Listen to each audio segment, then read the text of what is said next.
Welcome tonight on behalf of American Experiment, Minnesota Parents Alliance, Minnesota Parent Union, and Opportunity for All Kids. We thank you all for coming this evening to discuss prioritizing Minnesota students and expanding educational freedom in the state. My name is Katrin Wigfall. I'm an Education Policy Fellow at American Experiment, the state's leading public policy organization. I'm also a former public school teacher and a product of school choice, having received my K-12 education and college education from a wide variety of learning environments. Tonight is all about uniting around the fact that all children deserve an exceptional education and pursuing solutions to make that a reality. As a state, Minnesota once led the nation in education innovation aimed at addressing educational challenges. But as other states expand educational freedom, trusting parents to make decisions for their children, our state no longer leads on academic innovation or excellence. That is why we must bring everyone to the table to focus on ensuring that all Minnesota families, regardless of socioeconomic factors or geographic location, can choose an education environment that aligns with their values and meets their needs. To help us better understand how to make this a reality in Minnesota, we are honored to host National School Choice expert and advocate Corey DeAngelis. Corey is a senior fellow at the American Federation for Children. According to the media, Corey is a school choice evangelist. According to Chris Rufo with the Manhattan Institute, Corey is leading a universal school choice revolution, and he absolutely wrecks Randy Weingarten.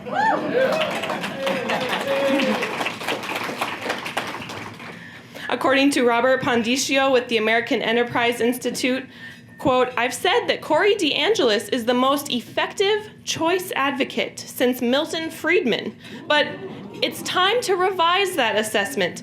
He's the most effective ever." Dr. Corey DeAngelis.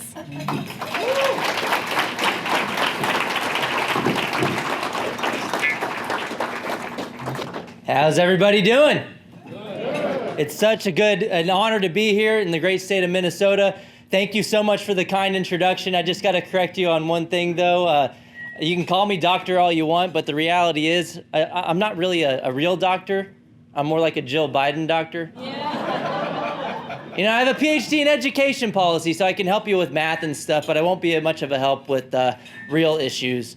But look, I really wanted to let's start with the toast. That's why I brought my water up here. Everybody have their drinks. Raise your glasses for a toast to Randy Weingarten and the teachers' unions for overplaying their hand and awakening a sleeping giant. Parents who want more of a say in their kids' education. I mean, they keep stepping on it over and over and over again.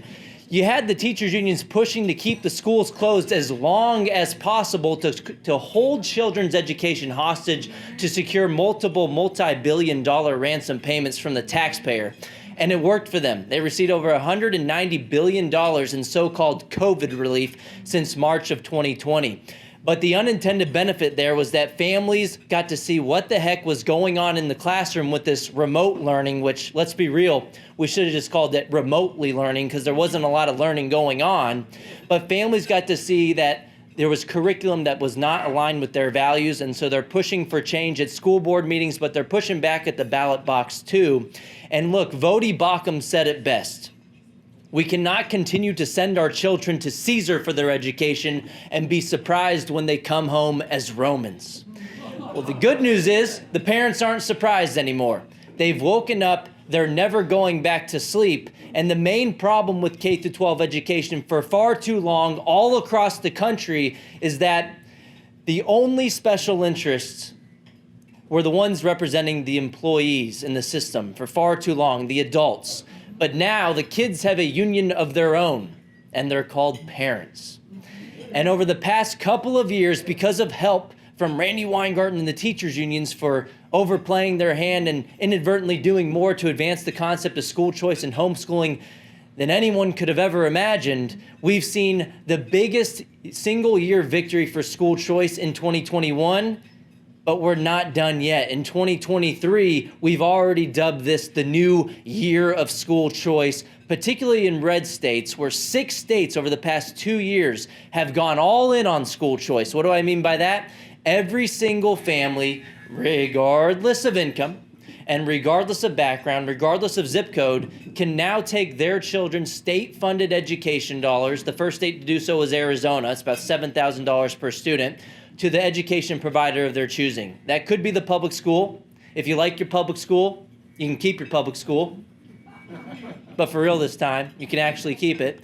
But if not, you can take that funding to pay for any approved education expenditures, including private school tuition and fees, homeschool curriculum, private tutoring, micro schools, any other approved education expenses. And there was a bill this year in Minnesota to do just that. About $7,000 per student. It would create something called the Education Savings Account, which families could direct the funding.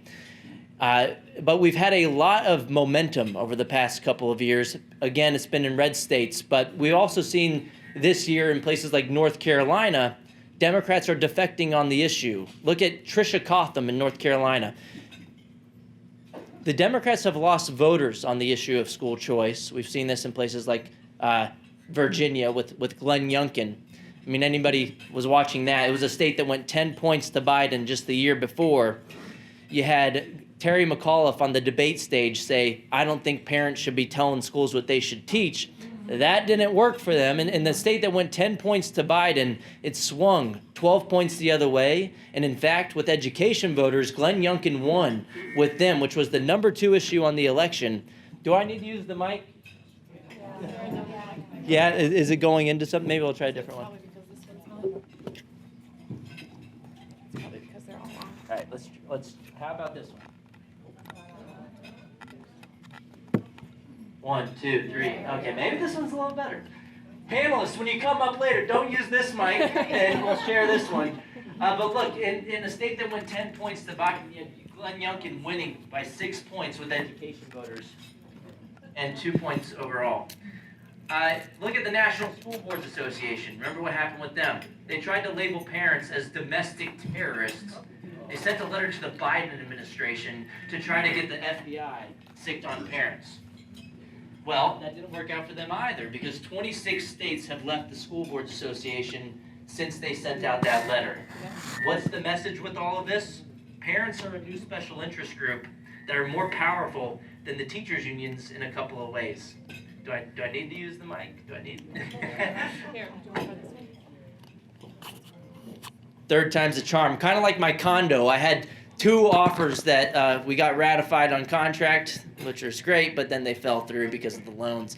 But now I got a 3rd offer today on my condo. So 3rd time's a charm. Maybe it'll work with the mic as well. But look, there wasn't a red wave in the midterms last year. We know that. There wasn't a blue wave, obviously, but there was a school choice wave. 76% of the candidates supported by my organization, the American Federation for Children, and our state affiliates won their races in 2022. And we didn't just play in the easy ones. We targeted 69 incumbents, the hardest thing to do in politics, and took out 40 of them. The message became clear. Support parental rights in education or lose your job. It's that clear. But then also, you don't have to take my word for it. Of course, I'm going to toot the horn of my own organization, but you can also just look at the liberal tears in the New Yorker magazine, where the author lamented that education freedom candidates fared depressingly well in the midterms. So sad, so sad. You know what? They can just go cry harder, because although that's bad news for socialists who want to control other people's kids, that is great news for parents who want more of a say in their own kids' education. And that's been kind of the rift over the past few years, that there are some politicians who think that your children and the money meant for educating them belong to government institutions.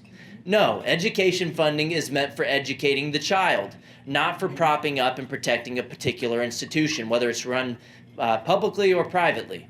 The money's not meant for the building, it's meant for the kids. We should fund students, not systems, just like we do with higher education and just about everything else. I mean, think about it. With Pell Grants for college, you can take the money to the state university if you want, but you could also take it to a private religious or non-religious university. We do the same thing with pre-K programs, including Head Start, where the funding follows the decision of the parent to a private, even religious provider of pre-K if you want. And what's interesting to me is a lot of the people screaming about funding students directly when it comes to those in-between years of K-12 education, they're all about it when it comes to higher education, pre-K, and everything else. Think about it with food stamps. You can take taxpayer dollars to private grocery stores, and you can choose where to take that money. It follows the decision of the family. Only when it comes to K-12 education do they get all up in arms about it, and it has nothing to do with logic and everything to do with power. These are politicians that are owned by the teachers' unions who are responding to the power dynamics on the ground from the unions, not to the parents, and not listening to the basic logic of school choice. We do this with Medicaid vouchers that can be used at private, religious, or non-religious hospitals. It's only with K-12 education is there a problem.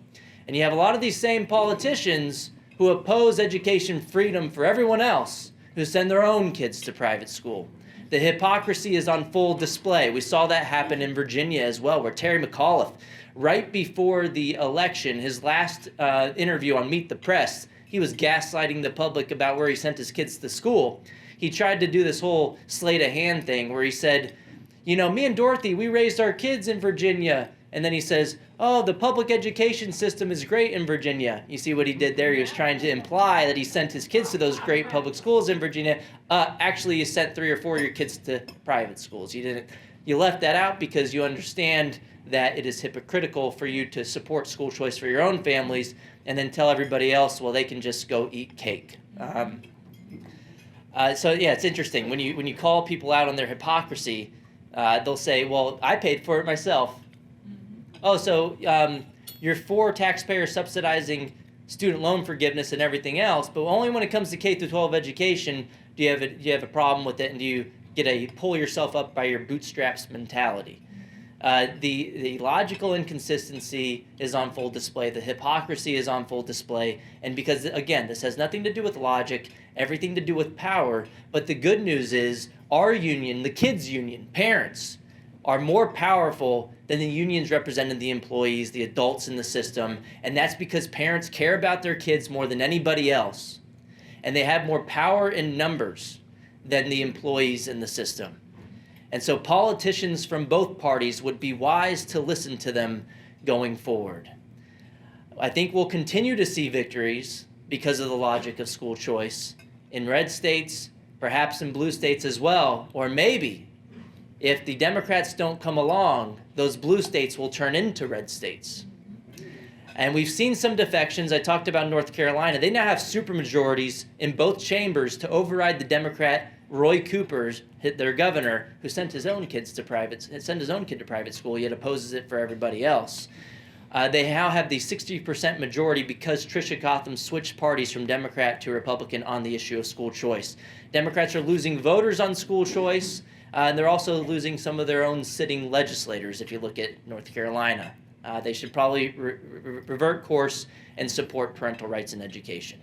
Most people believe that parents are the best decision makers for their own kids, and to come out against that makes you look like a communist, because the kids don't belong to the government institutions. They belong to their parents who have the best interest of their own children in mind.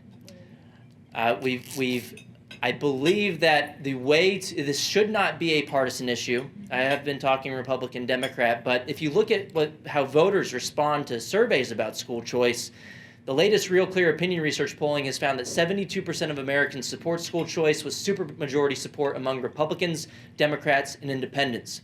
That same poll found over time that the increase in support increased upped by 8 percentage points since April of 2020.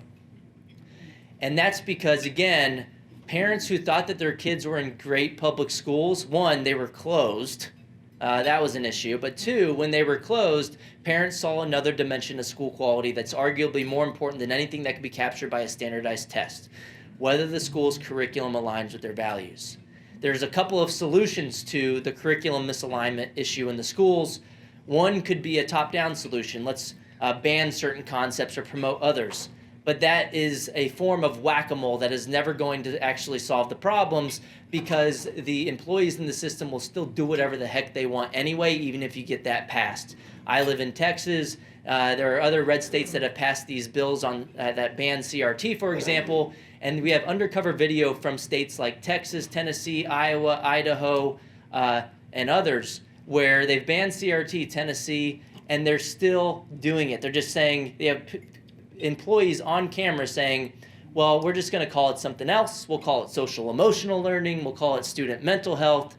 And again, it's a form of playing whack-a-mole, and it doesn't get to the root of the issue, which is we have a one-size-fits-all school system that is by definition a disaster that will never meet the needs of individual families who inherently disagree about how they want to raise their own children.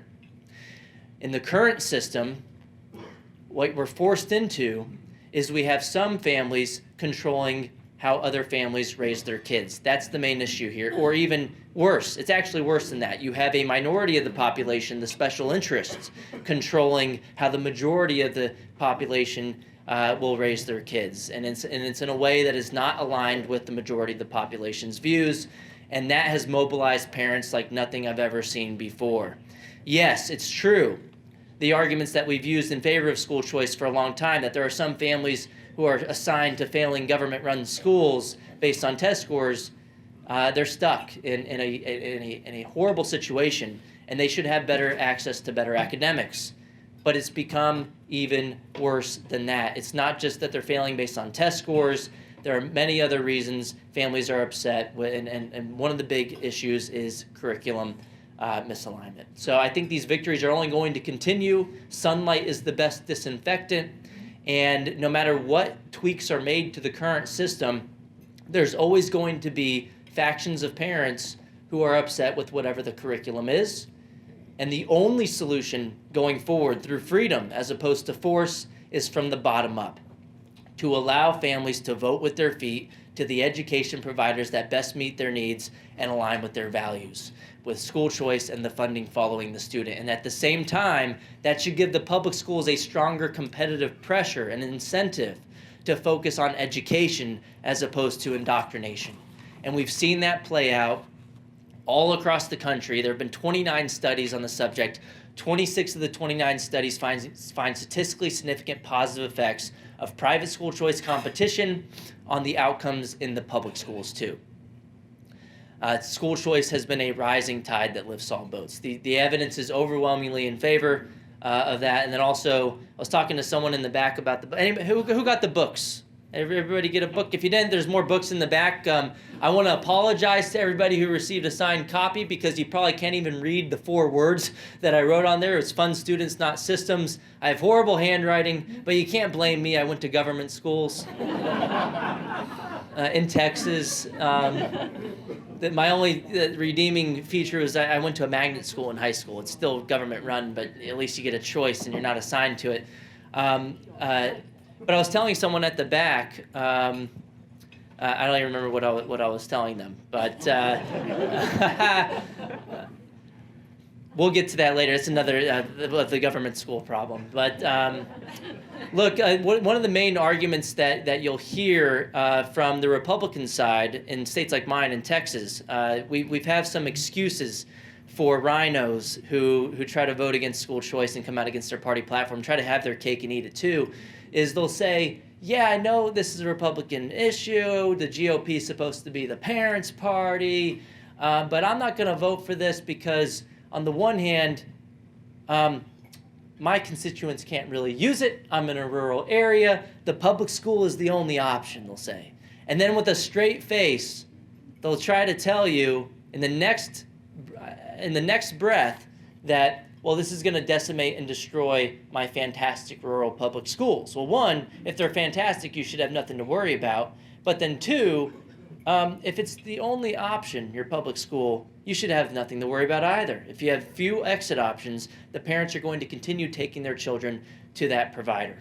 So this isn't going to defund your public school. You should be the last person making this argument. And at the end of the day, you should ask yourself, why would giving families a choice defund your public schools? This is what usually gets me blocked on Twitter from the teachers unions. They know there's no good answer to this because They could either say, well, it's because families want to leave and they want to go to the private schools. It's like, yes, that's the point. And you shouldn't be able to trap them in your union-run institutions. Families should be free to choose. They're essentially admitting that they're not confident in the services that they're providing. That's an argument for choice, not against it. But then two, the proposal in Minnesota and what we've seen elsewhere, the government-run schools here spend over $15,000 per kid per year. The proposal would allow about half of that, about $7,000 to follow the student. What does that mean mathematically? The public schools get to keep the local and federal funding, and so on a per-student basis, the public schools end up with more money per student in revenues and expenditures per student. So they're not defunded, they're actually more well-funded on a per-student basis. Just imagine if you stopped shopping at Walmart and you wanted to go somewhere else, let's say Trader Joe's for your groceries, and Walmart got to keep half of your grocery funding each week. Be a good deal for Walmart, and I'd argue this is a good deal for the public schools too, that they get to keep thousands of dollars a year for students they're no longer educating after students leave to school choice. It doesn't make any sense, but that's how funding formulas work, and these state level policies are tied to the state level portion of funding. It should be all the money, but hey, this is another reason why the public schools shouldn't be complaining. They want to keep all the money, not 50% of the money. That's the problem. And then also, the money just doesn't belong to the schools. We would never say that allowing families to choose their grocery store steals money from Walmart. It wouldn't even make any sense. Allowing families to choose their college doesn't steal money from the community college. So when people say that this will steal money from the public schools, my response is the money belongs to the kids. And if you center everything around the reality that the education system is supposed to exist to meet the needs of families and kids as opposed to the other way around, you'll know you're on the right side of history. And hopefully, in blue states, you might have some Democrats defect on the issue. We've seen this with J.B. Pritzker in Illinois. He was up by double digits in the midterms leading up to the election. Right before the election, 3 weeks before, he answered a candidate survey supporting the school choice program they have, the same one, the tax credit scholarship, that he vowed to get rid of in 2017 and 2018. In Pennsylvania, right before the midterm election, Josh Shapiro, who was up by double digits in the polls against Doug Mastriano, who started to get hammered for being a school choice hypocrite, sending his own kids to private school, flipped on the issue of school choice, explicitly putting lifeline scholarships, education savings accounts, in his education plan right before the election. Now, I wrote about this in the Wall Street Journal, and a lot of conservatives got upset about me, at me, saying, "Why are you supporting Josh Shapiro?" I'm like, I'm not. I'm just pointing out that the political winds have shifted on school choice. You now have a high-profile Democrat in 2 states who are up in the polls by double digits, feeling compelled to support education freedom, or at least give a nod to parents that they support parental rights in education. I think Josh Shapiro was looking over at Virginia and saying, I don't want a Terry McAuliffe to happen here. I don't want an upset. So I'm going to support parents in some way. He didn't go as far as Doug Mastriano did in his proposal, but at least he didn't come out with outright opposition. I don't think he had a true change of heart. A lot of people were saying, look, he's just saying this to win. And my response was, you're missing the point. Milton Friedman said a lot of great things. One of the best things that he said was, it's not about the way you change things is not about getting the right people into office. It helps, obviously, to get things passed.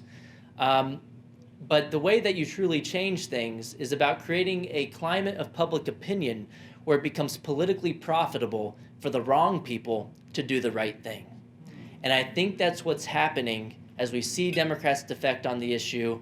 That's only going to happen in the future if the GOP leans to parental rights as a political winner. They'll make short-term wins on the issue. And then Democrats, if they're smart, will start to come along as well. It's happening in some cases, but if not, those blue states might turn to red states and unleash true educational freedom. Thank you guys so much for having me out. I do want to do one thing I do all across the country before I forget. It's a selfie video. I will only post it on Twitter if you guys are loud enough, but it's pretty simple. It's 4 words that I put in everybody's book. I say it's time to fund students. The crowd says, not systems. Get ready. We're going to make Randy Weingarten's head explode. Anybody see the community notes on Twitter recently? It's like a fact-checking that the community is able to, thank God for Elon Musk. But PolitiFact actually had an article out in support, trying to defend Randy Weingarten, who testified before Congress a couple weeks ago, trying to rewrite history, saying, you know what, we fought our best to reopen the school. Starting in April of 2020, we put out a plan, to have Medicare for all and a wealth tax and billions of dollars in ransom payments. But we really wanted those schools open. We were just making it as difficult as possible because that's what we really needed. We needed all these pet projects and political projects that we already wanted in the past in order to reopen the schools. We wanted to get into the front of the line on the vaccines, and then we still came up with other reasons why we couldn't go back to work after that. But so she lied in front of Congress, or at least gaslighted for a long time the other week. And then PolitiFact tried to go to bat for her, writing an article saying, Randy Weingarten was right. She really was fighting to reopen the schools. I mean, look, her union lobbied the CDC to make it more difficult to reopen the schools. Her union threatened safety strikes. She called Trump's plan to reopen the schools reckless, callous, and cruel. She was fear-mongering every step of the way. Her local affiliates in places like Chicago were tweeting out, I'm not kidding you, that it's the push to reopen schools is sexist, racist, and misogynist. They threw everything at the wall to see what would stick to prevent themselves from going back to work. And you had the Chicago board member from the teachers union vacationing in Puerto Rico in person while saying it was not safe enough to go back to work in person. Yeah. I mean, the CDC was following not the science, but the political science. Right. And Randy's union, and in addition to the NEA, their donations spiked to Democrats in Congress while they were debating whether to reopen the schools.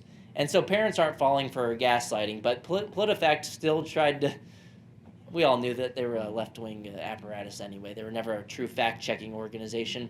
But they put out an article defending her, went on to Twitter, the community notes got her, and pointed out that, no, actually, she lobbied to keep the schools closed. And a lot of other context that was added. So if you're not on Twitter, join Twitter just to see the community notes on Randy Weingarten's tweet. It's absolutely glorious.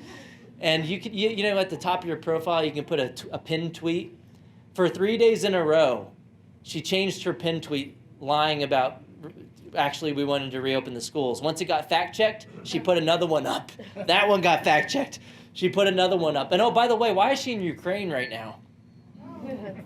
Second time. Haven't the Ukrainian children suffered enough? I mean, you ruined our school system. Now you're trying to ruin theirs too. I mean, what are you gonna do? Make the war go remote like you did with our schools? I mean, that might actually help though. Yeah. But the school closures hurt kids in so many ways, and it's just a glorious time to be on Twitter right now. So make sure you're on there. If you're not following me, it's at DeAngelis Corey, and if you're loud enough, we'll see a video popping up there pretty shortly. It is time for Minnesota to fund students, not systems. And we will do it one more time for good measure for extra credit, because this is an education event.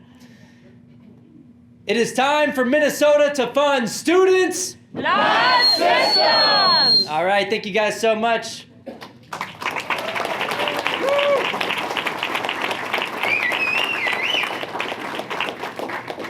And do we have time for some Q&A? I forgot to even open it up to Q&A, but we have we're going to lead some Q&A. 15 minutes, yeah. Yes, so if you wrote your question down on a note card, Bill Walsh is going to come around and grab that. And then we'll also have a microphone to lead just Q&A in the audience as well. I will, please speak into the microphone for our videographer, and I will also repeat the question if necessary, and then I'll read questions off the cards too. So, do we have one question to start us off, either a card or through a handheld mic?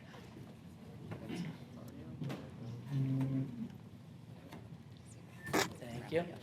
The third time was a charm with the mic, I think, right? Hi, Corey, Michelle Benson. I used to serve in the legislature. Big fan of your work and school choice. This room is full of brilliant activists, so thank you for giving them some energy in some dark days here in Minnesota.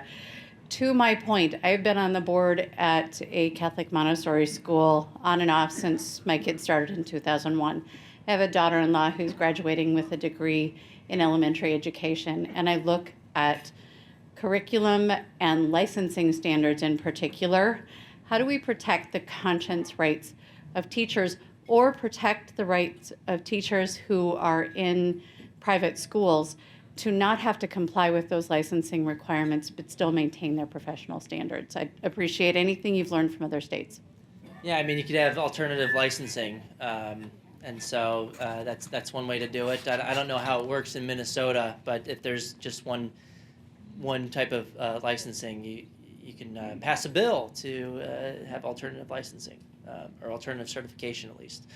I thought you were getting to the question of with the funding, might there be control of the curriculum in the private schools and what the teachers have to teach? I will answer that question even though you didn't ask it, because we are in a room of mostly conservatives, I would imagine, and one of the concerns I hear from the right in some cases, and some of the homeschool communities, is that, well, with government shekels come government shackles. If we start to accept the money, this might create regulation into the private education sphere. And so I'll just start by saying I got into this as a limited government activist. I'm the most anti-regulation as they come. And I see the school system as the most socialist institution in society today. And if we want to fix all of our other ills in society, we have to strike the issue at the root. And the school system is the root of a lot of the problems we see in society. And look, this argument that there might be government control of private education, first of all, the government can already regulate private and home education today. And they have tried that historically, and they're trying it in current states today. If you look at New York, for example, they have the worst homeschooling laws in the country as far as regulations are concerned. They don't have any private school choice programs. So this is a result of big government authoritarians in office as opposed to school choice initiatives. And then also Oregon, they outlawed private education altogether in 1922. You could not send your kid to a private school. Thankfully, 3 years later, the Supreme Court struck down that bigoted law in 1925 in the Pierce versus Society of Sisters, where the court famously said, in the majority opinion, the child is not the mere creature of the state. But that wasn't the result of the school choice program in Oregon either. And school choice cuts against the likelihood of that happening in at least three ways. One, you reduce the number of kids going through the government school system that indoctrinates you to like big government overreach, so they'll be less likely to call to regulate private and home education later. You get a bigger coalition to defend against future calls for regulation if you have more people using private and home education through school choice. And then three, the concept becomes more mainstream if more people are using private and home education, and if people are more accepting of private and home education, they'll be less likely to call to regulate it. This is one of the benefits of the school closures as well, in that everybody got some kind of taste of homeschooling. I wouldn't really call it homeschooling; it's more like government schooling at home, but you get the idea. And EdChoice did polling every month starting in April of 2020, just asking the simple question: are you more or less likely to be favorable of homeschooling than you were relative to the prior to the pandemic? And every single month, for I want to say at least a year, they did these polls every month. Families were overwhelmingly, and voters in general, by a 4-to-1 ratio each month, more likely to say, 4 times more likely to say that they're now more favorable towards homeschooling than they're being less favorable towards homeschooling.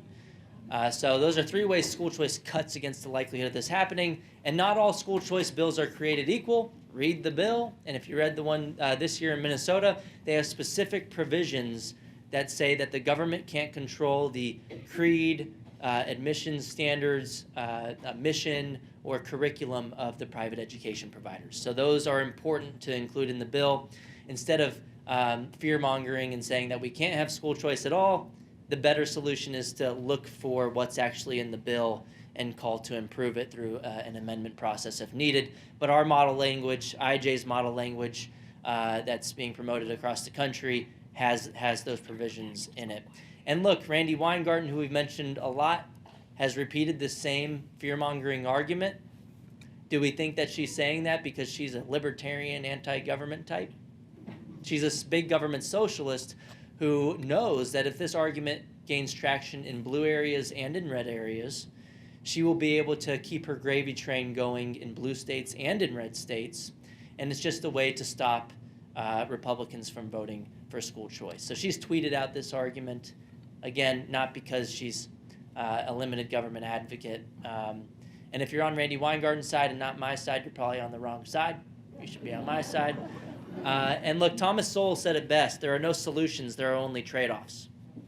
And the people who are fear-mongering about potential costs of school choice in the future are looking at one potential cost that might happen because of the change and ignoring the large guaranteed costs of letting the status quo continuing as it is today. And one of those big costs is that, well, you can still have regulation of private and home education if we don't pass school choice. It's more likely to happen if 9 out of 10 kids are going through a system that tells them that big government is good. Thanks, Corey. This question is about school boards. So don't elected school boards control the schools, not students? What is your response to that? Of course the school boards control the schools. The students and their families should be the ones in control of the schools, and that's the whole point of school choice. But even if, I think that another solution is to take back control of the school boards. We should do that. Conservatives for too long have let the left infiltrate the school system at every level, and the higher education system as well. So we should fight back within the system to make tweaks to have our views instilled in the public education system. But at the end of the day, when you have a staff that inherently does not agree with your values, they're still going to keep teaching the way that they want, even if you win the school board races in some cases.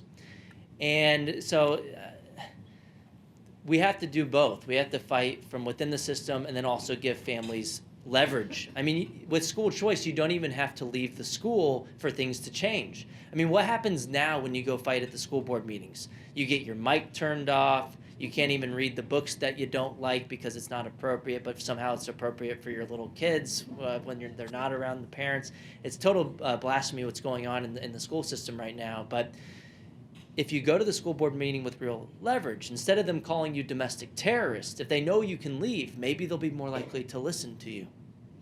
And so you don't even have to exercise choice for it to be a meaningful policy reform. Your schools can get a lot better without a single person leaving as a result from school choice. So we should fight both of those battles. I just, fundamentally, I don't think the school boards are the way to fix the solution, because we don't do this with anything else. We don't say, I don't like this one-size-fits-all set of groceries. Now we got to elect a new grocery board in order to get, vegan food in my basket.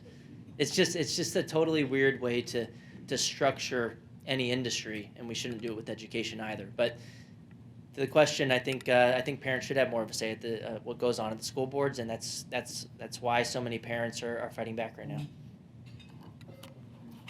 How can we motivate Minnesota candidates to make educational freedom their top campaigning issue or platform? Look at Virginia. Glenn Youngkin laid out the blueprint for success, and I think that one of the things he tapped into was talking about it in terms of parental rights in education. So you don't even have to say school choice. It's kind of an umbrella term. Parental rights includes your ability to show up at the school board meeting, to have the schools focusing on what you want, education, not indoctrination. And also, the best way to secure parental rights in education is to give them real leverage to have the funding following the student as well. And I've also kind of changed the language of school choice. Instead of saying school choice, I say it when I'm in friendly company, obviously, but when I'm arguing with someone, I like to say fund students, not systems, because it puts them on defense. If you want to argue with me, you're in a weird predicament where you want to try to say we should argue fund the system and not the student. It's all a linguistic technique, and If you look at the records in the midterms, I mean, you look at AFC's record on school choice victories, you look at the New Yorker article from our opponents who cried about it as well. It's a winning issue. And part of the reason for that, for Republicans in particular, is that they have not been overly reliant on the teachers' unions like the Democrats have. So when Terry McAuliffe said on the debate stage, I don't think parents should be telling schools what they should teach, at the time we were all saying, what an idiot, and why is he not backtracking? That was a bad move. It was probably a smart political calculation, at least for him, to not backtrack, because then he would have had the parents mad at him, the kids' union, and the teachers' union mad at him. So what he did was he stayed in the camp, even had Randy Weingarten stumping for him the night before the election, and he didn't. He was in a catch-22 situation. No matter what he said, whether he came out in favor of parents or the school system, he was bound to lose ground, either with parents or with Randy Weingarten. So when Republicans don't talk about parental rights in education, they give Democrats a pass. Why would you do that?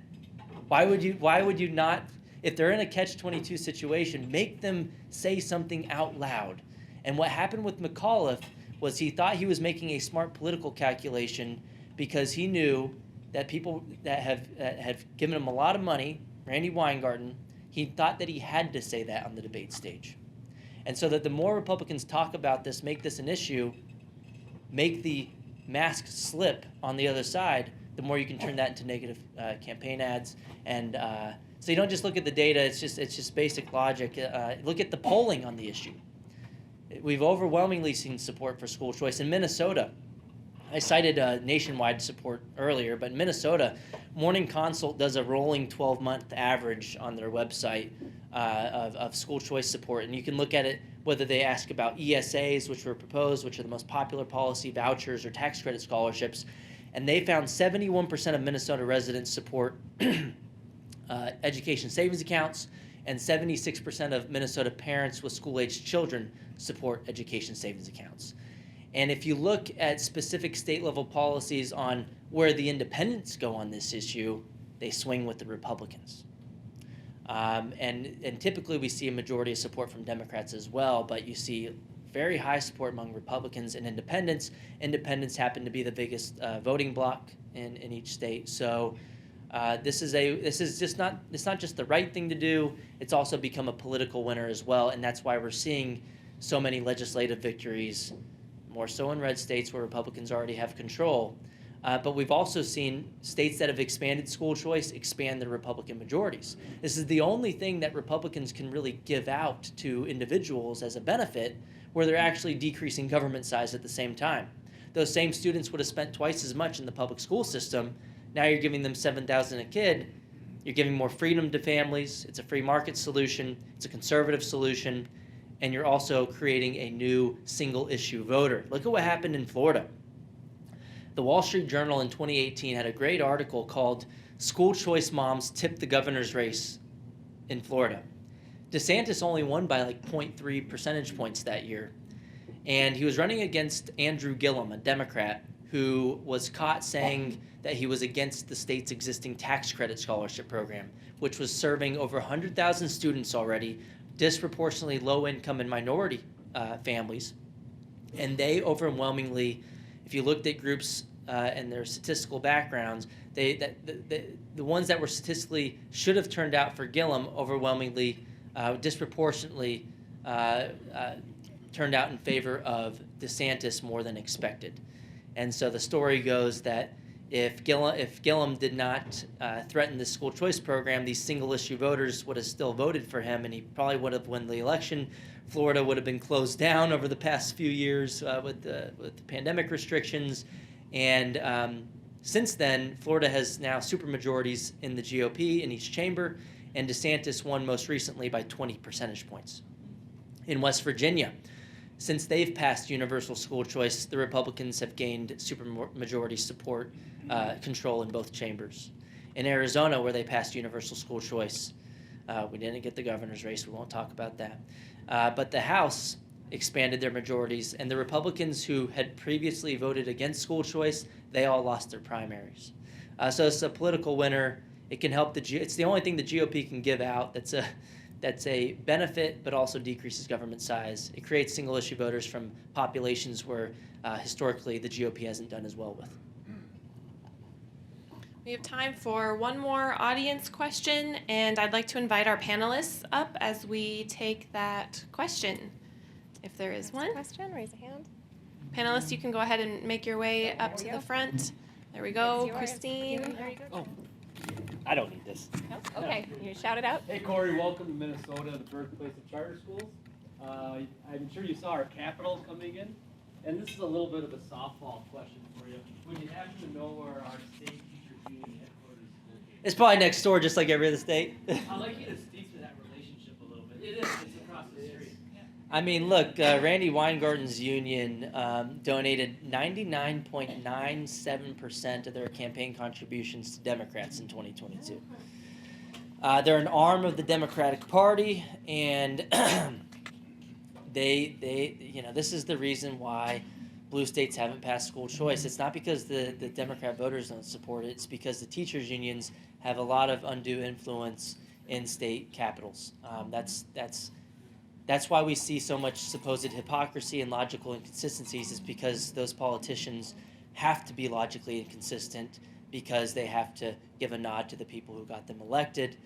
But again, we have a new special interest, the parents. They don't have a building right next door, but they care about their kids more than the employees in the system. So I think we're going to win this war that the unions have waged on children for decades. We are in other states. It needs to come to Minnesota too. Thank you, Corey. Another round of applause for Corey DeAngelis.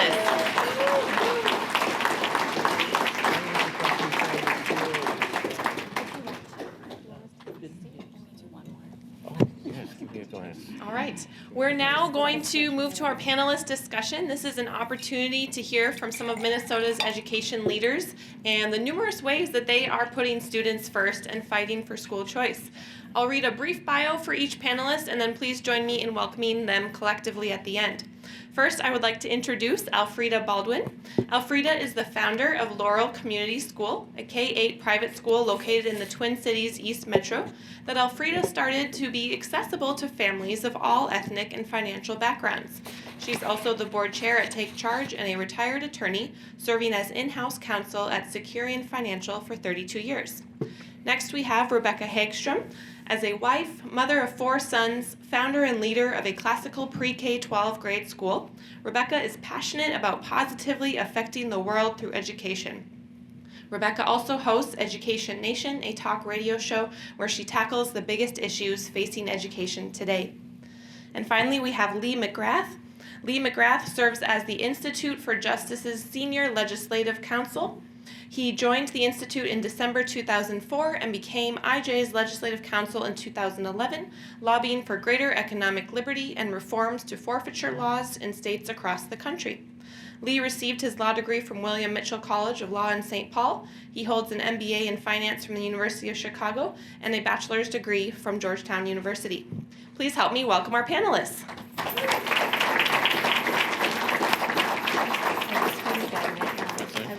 So, Alfreda, I would like to start with you. You are an education freedom advocate and a school choice leader. And I would just like you and others to chime in. What is school choice to you, and why do you fight for it? Thank you. Is it on? There we go.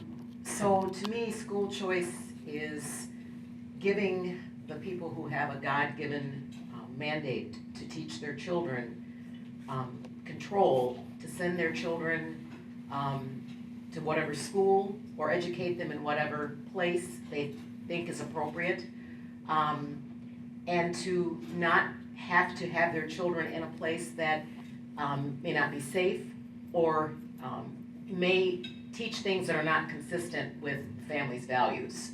So it's really about giving parents who know their children better than anyone else, who love their children more than anyone else, the opportunity to control the way in which they are educated. And it's important to me because my life story features my parents exercising school choice.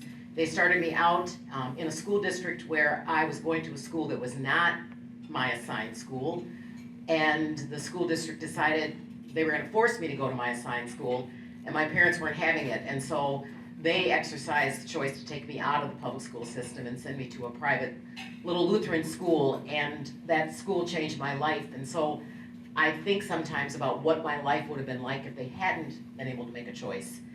And it disturbs me that there may be people who have children who are going to be stuck in the wrong place, in the wrong school, because they don't have a way of getting out. Rebecca, You want me to comment on that as well? if you'd like. Yes. Yeah, I was just going to say, Corey, I thought did a really nice job of touching on this too. But you know, we have choices for our children in every other realm. We decide which doctor we want to go to, which dentist, what camps, what sports. And I think that education is the most critical thing that we offer our children outside of our family life and our faith life that we would share with our kids. And they spend 17,000 hours in school, K-12. And so to not be able to have the opportunity to choose a school for your children that you think is the best school for them, I think we're really doing families a disservice. And to her point, I'm very concerned especially about those kids who are stuck in failing schools. We know that Minneapolis and St. Paul test scores are abominable. They're an abomination, I guess is the right word. And I can't even consider that true education when you consider that only, 28% of some minority students are passing reading tests. 32% are passing benchmarks in math. That's not education, and these families need an option. Well, Minnesota is a terrific place, and it has a terrific history. I serve, in addition to my work, as an attorney at the Institute for Justice, where we defend school choice programs when they are enacted and litigated. I also am a board member of Opportunity for All Kids in Oak. And we have a tradition here in Minnesota that is older than Milton Friedman. Friedman wrote his book about vouchers in 1956. Governor Orville Friedman and the Minnesota legislature passed a tax deduction in 1955. It put Minnesota first in the nation when it came to school choice. Wendy Anderson in 1971 passed a tax credit. Arnie Carlson in 1997 got enacted our current tax credit and tax deduction. So the good Lutherans, the good Swedes have gotten it right, that they have put Minnesota on the right path. The goal of all of our organizations is to revive and build upon that history. We were once the engines, we are now the caboose. The environment is ripe for regaining that momentum, and that's what gets me up every morning. Thank you for that. And you're right. We have to unite around what is best for students and the different learning environments that comes in. So when we discuss school choice, Corey mentioned this too, it's important to note that traditional public schools are part of that choice. Families should be able to choose that learning environment if they want to. Traditional public schools do serve some students well, but many often want or need another option. So please share, we'll start with Rebecca, how does school choice education freedom change the education landscape? And you can share examples just from the different areas that you all work in. Well, I think it changes everything. I mean, really, that is the bottom line. If you have $7,000 as a family for every student that can be taken to the school of your choice, whether that be a public school or a private school of your choice, that revolutionizes options for families. And it gives them the opportunity to say, actually, I really want my children to be at a religious school. My values don't necessarily align with what I'm getting in the public school, so I'd like them to be in a religious school. Or I don't want them in a religious school, I want them in a better academic, non-religious school. Those options, what we're seeing today is really poor academics across the board, even in relatively well-to-do school districts, we're seeing test scores being lowered almost on an annual basis. And so what was once really top-notch academics here in the state of Minnesota is changing even in our suburban districts that are traditionally very strong. And so that academic rigor has been replaced with a lot of diversity, equity, and inclusion, and a lot of that along with comprehensive sex ed. And so if a parent really cares about their academic rigor of their children and they really care about the values, this gives them that opportunity to send their children to a school that they may never have had that opportunity to have without school choice. From a school leader perspective, it would make a huge difference for us as school leaders as well, as a private school leader, because we actually spend a lot of time fundraising for scholarships. This next year, we're going to be giving $450,000 away in scholarships to students at our school because we are committed to trying to provide for families who can't afford the education. We don't want money to be the barrier to an education at Liberty. You can only imagine how much time it takes us to do that. How much time, not just on the part of the school leaders, but all of our families. We're in the middle of a scholarship drive raising $300,000 towards the 450. That takes a lot of time, takes a lot of effort. And so if we could take that money that we were raising for scholarships, we could increase our teacher salaries. We could provide more bonuses. We could provide more programming for our students. So it changes the landscape for both the families and the school leaders. One way, and another way that it changes school choice, educational choice, changes the landscape, is that it empowers parents. Today, the parents who can't move out of a district are enslaved to the government and the government school, to the plantation of public education. My colleagues at Oak talk about human flourishing, and an essential part of human flourishing is a civil society in which parents are in charge, parents get involved, parents have the resources to make the decisions about their children's lives. So as opposed to being a slave, they are masters. And they are masters that control the education of their children. That sense of civil society, that sense of control, of power, builds strong families, builds strong societies, builds strong schools, builds stronger churches, and develops strong people, strong citizens committed to the common good. And so this one change from slave to master is critical, and it comes about because of the flip of power to parents being put in charge. So the public school system, the government-funded school system is, in my mind, for all practical purposes, a monopoly system. If you have a monopoly, your customer calls up, you know they have nowhere else to go. You don't even have to answer the phone. You just ignore them.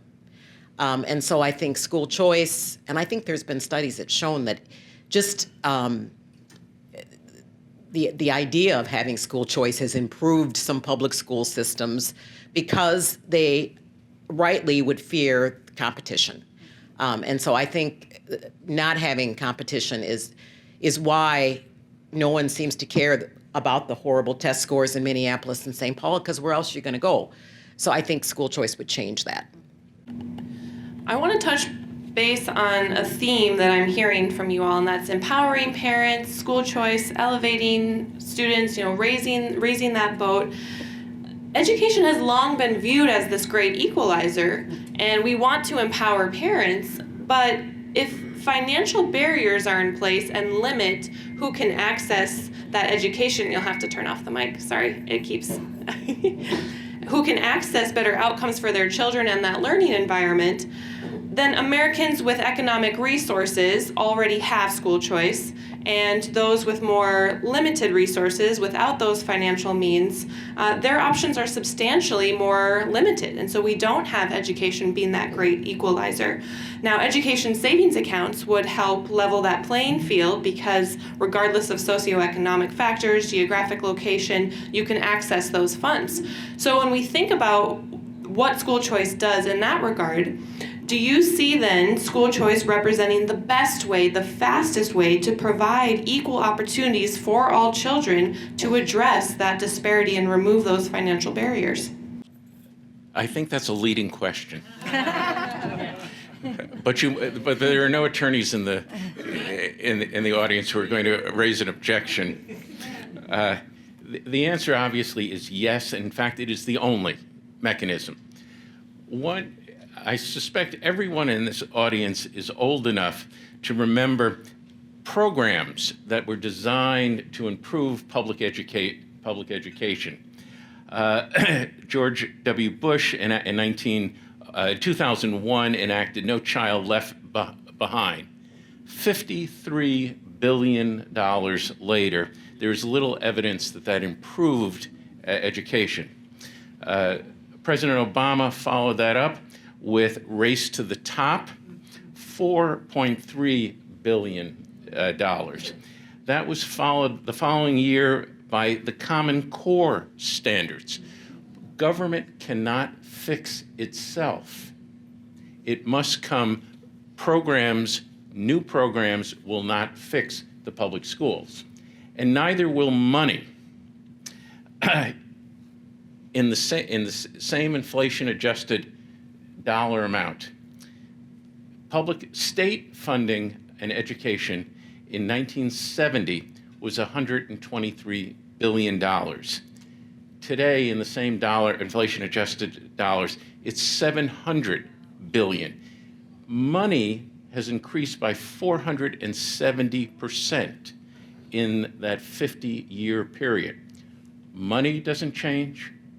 Programs don't change. By contrast, look at what is happening at the executives at Anheuser-Busch. They are changing things. They are reacting to their customers. As Alfredo points out, competition causes change, causes improvement.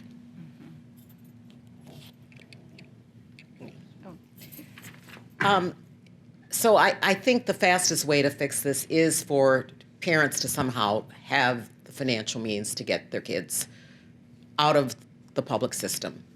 I'm afraid Corey is going to not like the fact that I am sadly one of those people who has some concerns about down the road, the strings.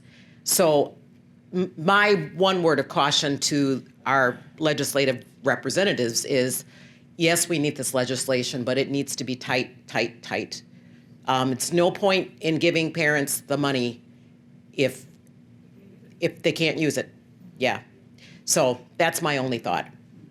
And that's a great point to bring up because that's what tonight is all about, is discussing this idea of expanding education freedom, what it means for the state, with like-minded Minnesotans who want to prioritize students but have either some misconceptions about school choice, Corey touched on some of those, but also who have real concerns and are concerned that there will be strings attached, new mandates. Corey touched on this too, the importance of safeguard language in legislation, and we should always remain vigilant against government intrusion, and we can do that and still prioritize students over systems.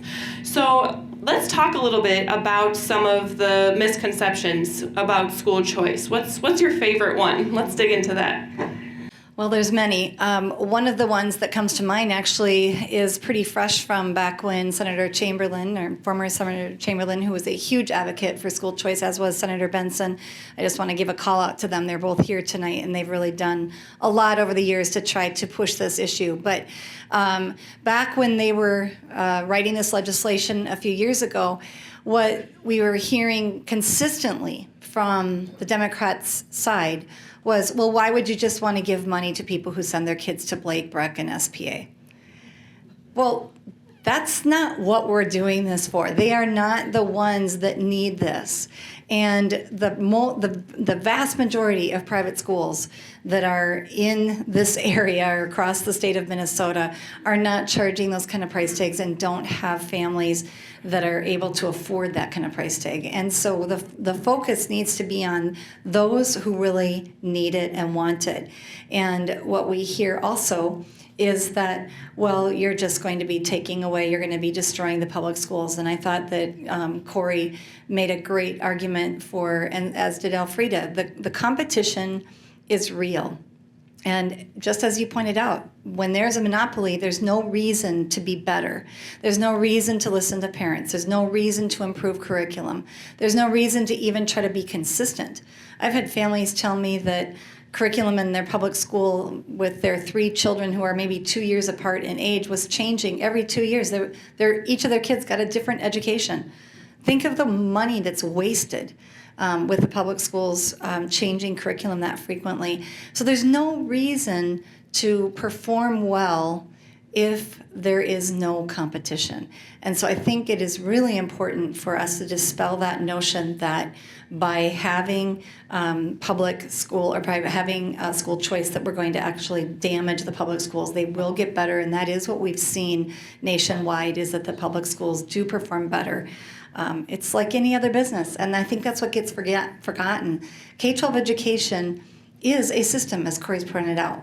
And we don't want to support a system. The whole reason why public education was started was to create citizens who would be able to support freedom ongoing.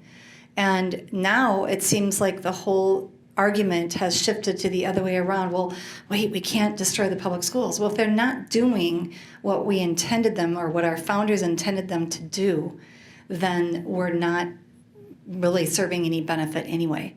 So I think we need to just help people realize, nope, funding school choice is not going to kill our public schools. It's going to make them better.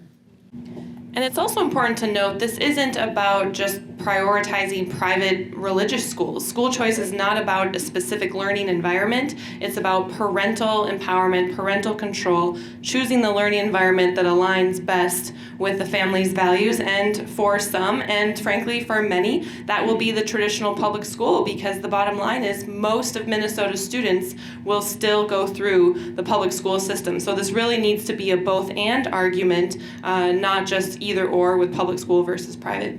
Lee? Alfreda raises a very serious point that let me see if I can contribute to the discussion about which is entanglement. I graduated from a Jesuit university that is barely Catholic today. In part is because it has sold its soul to the federal government and the federal dollars that go to to fund higher education. This is a real concern. Fortunately, there are two dynamics in play that have protected K-12 school choice from this similar type of entanglement. One is you don't have to take the money, or a school does not have to take the money. Parents can be independent of that. But secondly, and as we have seen in Milwaukee, a city that has for over 25 years has had a voucher program, a coalition forms that not only is pro-school choice, pro-parental rights, but is anti-entanglement. And so the evidence in Milwaukee and in other systems outside of Louisiana is that the regulations can be thwarted and held out. That is an important part of enacting parental choice, is that the victory is not a one-time event. The victory is the ongoing vigilance to ensure that the reason you want choice is because you want something different. To restrict and require the private school, the choice school, to look like the public school is like passing a law that says all motorcycles must have 4 wheels. It undermines the very reason for existence, which is difference. That's where a strong post-victory coalition, like the one that exists in Wisconsin, is so vitally important. Thank you. You've reassured me. You know, I'm a lawyer. We're trained in worst case thinkings. It's hard to be optimistic. Oh, yeah. You know, one of the things I've heard, especially with regards to giving funds to private schools, is there's no oversight, which is kind of laughable because apparently there's oversight of our public schools and they're doing horribly. But I say, oh yeah, there's oversight. They're called parents. That's what wakes me up in the middle of the night thinking, am I keeping my parents happy? Because they can walk away. So you're going to have that. In fact, I think you're going to have even more of it because the world is going to have opened up to these parents. They're going to be able to send their child wherever they want, and they can walk away from you in a heartbeat if you're not giving them what they want. Do you mind if I comment one more? One more thing that I hear often leveled against any type of school choice legislation is, well, private schools don't provide any learning services for children. And that is absolutely not true. I have actually 4 learning specialists at our school to serve 450 students. And I know that in the public schools, the learning specialists are having to be spread much thinner than that. And so it is not correct to say that private schools do not provide learning services. I think the vast majority of them do, and I think that's an important detail. And with education savings accounts, they don't just go toward tuition. So private school tuition is often considerably less than what the public schools spend to educate a child. And so for a family to use that tuition, to pay those dollars toward that tuition, they would have remaining dollars that could then be used toward therapy services, other types of special services. So that's a good point. And Alfredo, with your point too about parents waking up, concerned about losing parents, private schools don't get guaranteed state dollars like public schools. They rely on tuition dollars to operate. And so they very much have to please the customer in order to keep those families around, or they'll vote with their feet and go elsewhere. What our education system would be if public schools had that same accountability. So we're coming to the end of a legislative session, and regardless of feelings on that, we're looking ahead already to the 2024 legislative session. And so this event is really geared toward what should be prioritized going forward, expanding education freedom, making that a reality for all students. So I'd like for each of you to share, why is this particular event on expanding education freedom not only important, but a timely conversation for Minnesota right now as we look to the end of the legislative session? Well, if you've been following the news, in my opinion, this session has been a disaster. I don't think the vote has taken place around all this ethnic studies stuff yet, but I don't see how we're going to stop it. And it's really going to usurp the power of the school districts, because this stuff is going to be mandated from the top, that they're going to have to teach this stuff that I find to be wicked. So parents who share that view need to have a way to get out of there and into an environment where they're not going to have their children exposed to this stuff. So there's never been a more timely time to have this conversation. Yeah, I would agree. And on top of the ethnic studies, we also have the whole new teacher licensing standards that were passed. And I know that as a private school leader, we're very fortunate at our school. We have not chosen to require our teachers to be licensed. And I would strongly encourage private schools to get away from requiring licensure under these circumstances. But that being said, there has never been a more important time, because what that teacher licensure rule does is it basically solidifies everything that the left or the progressive, however you want to describe what we're seeing in our education system today, it is solidifying that, because it has to start with the teachers. And now they're being educated in a certain manner, and they're being shown, or they're being required to demonstrate that they are teaching from this perspective. It's not just that they have to take a class here and there. It is how they are trained.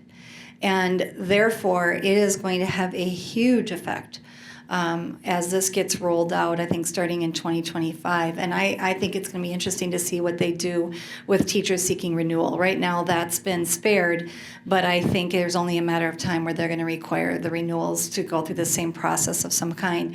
So yes, there couldn't be a more important time than this for us to really help Minnesotans find a way out. These are the best of times. It can't get worse. Don't give them ideas. Don't give them ideas. Corey and I suspect many of you in the audience, come to this issue through this sort of Milton Friedmaniac choice, competition, marketplace is the best regulator, produces the highest quality, lowest costs. All of you who hold that view have held that view for a long time. The good news is that there are a whole bunch of people who didn't attend the University of Chicago and don't view the world through that free market lens, but view it through the lens that Alfreda and Rebecca do, which is a moral lens, that there is something inherently wrong about the advocacy of our friends in the DFL in terms of how they view human beings who are made in the image of God and who are children of God. There's something basically wrong. You don't need a PhD in economics or in education to come to that conclusion that there is something inherently wrong with what is being advocated. Now, you need friends. It's hard to come to that conclusion and voice that conclusion if you don't have friends. There are lots of good people here. I think we're all friends. I think this is the rebirth of the educational parental rights movement in Minnesota. So I think in many ways we have hit bottom, wary of it could get worse, but we have hit bottom, and we have great opportunity both from a policy and a political and a parental and a societal and an individual student way. So I'm hopeful.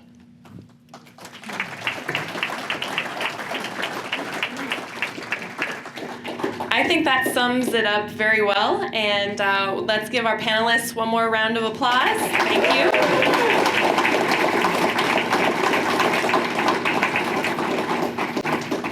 So just as a reminder, as we conclude, we have work to do. That's obvious. We know that we cannot keep trying the same education reforms ad nauseum and expecting different results.